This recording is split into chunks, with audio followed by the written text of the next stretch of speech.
Shalom jemaat yang dikasihi Tuhan. Saya berdoa dimanapun kita berada, semuanya sehat dan tetap semangat. Saya mengajak kita berdoa sebelum merenungkan firman Tuhan. Selamat pagi Bapa, selamat pagi Tuhan Yesus, selamat pagi Roh Kudus. Terima kasih untuk hari yang baru yang Kau beri bagi kami. Kesempatan kami memuliakan Engkau dan menikmati Engkau. Sebentar kami akan merenungkan firman-Mu.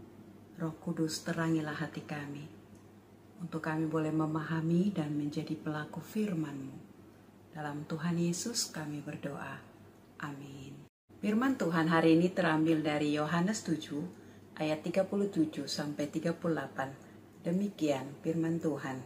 Dan pada hari terakhir, yaitu pada puncak perayaan itu, Yesus berdiri dan berseru, "Barang siapa haus, baiklah ia datang kepadaku dan minum. Barang siapa percaya kepadaku, seperti yang dikatakan oleh kitab suci, dari dalam hatinya akan mengalir aliran-aliran air hidup." Saya memberi tema kita hari ini, hati-hati dengan dehidrasi rohani. Air merupakan kebutuhan pokok dari semua ciptaan, termasuk kita manusia. Jika kita kekurangan air atau dehidrasi, maka aktivitas kita sehari-hari akan terganggu. Kita bisa pusing, lemas, tidak bertenaga, bahkan yang lebih fatal, kita bisa gagal ginjal, bahkan kematian akan terjadi. Ternyata, dalam kehidupan rohani, dehidrasi juga bisa terjadi. Dalam perikop ini, Tuhan Yesus menggunakan momen hari perayaan Pondok Daun menyatakan diri sebagai air hidup. Dalam ayat 37 sampai 38 Tuhan Yesus berkata, "Barang siapa haus, baiklah ia datang kepadaku dan minum. Maka dari dalam hatinya akan mengalir aliran-aliran hidup." Pada waktu itu Tuhan Yesus menyadarkan setiap orang supaya berhati-hati dengan dehidrasi rohani, bahwa setiap orang membutuhkan tidak hanya air secara fisik, tetapi yang lebih mendalam kebutuhan manusia adalah air kehidupan.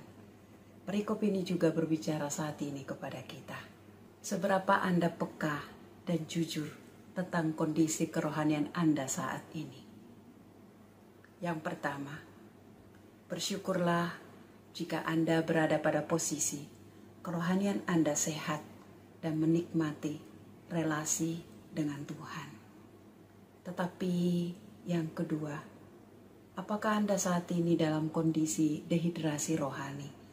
Hal itu terlihat ketika Anda membaca Alkitab, menaikkan pujian, berdoa, rasanya terasa rutinitas dan tidak ada kegairahan di dalamnya, bahkan mungkin mengalami kejenuhan.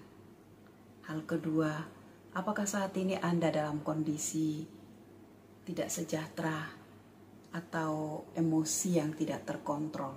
Yang ketiga, ketika melakukan kesalahan atau melukai orang lain dengan sadar, tapi Anda tidak merasa bersalah, berhati-hatilah dengan kondisi ini.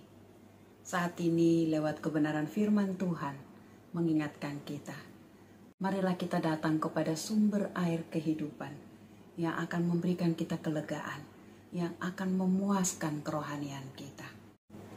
Sehingga dengan kerohanian yang sehat, akan membuat kita mampu dan bertahan menghadapi tantangan hidup, dan menikmati setiap berkat, setiap pergumulan yang Tuhan izinkan dalam kehidupan kita. Mari kita berdoa. Ya Tuhan, Engkau yang lebih mengenal kami satu persatu. Hamba berdoa jika ada jemaat-Mu yang saat ini mendengarkan firman dan kami dalam kondisi dehidrasi rohani. Kami memohon belas kasihan-Mu.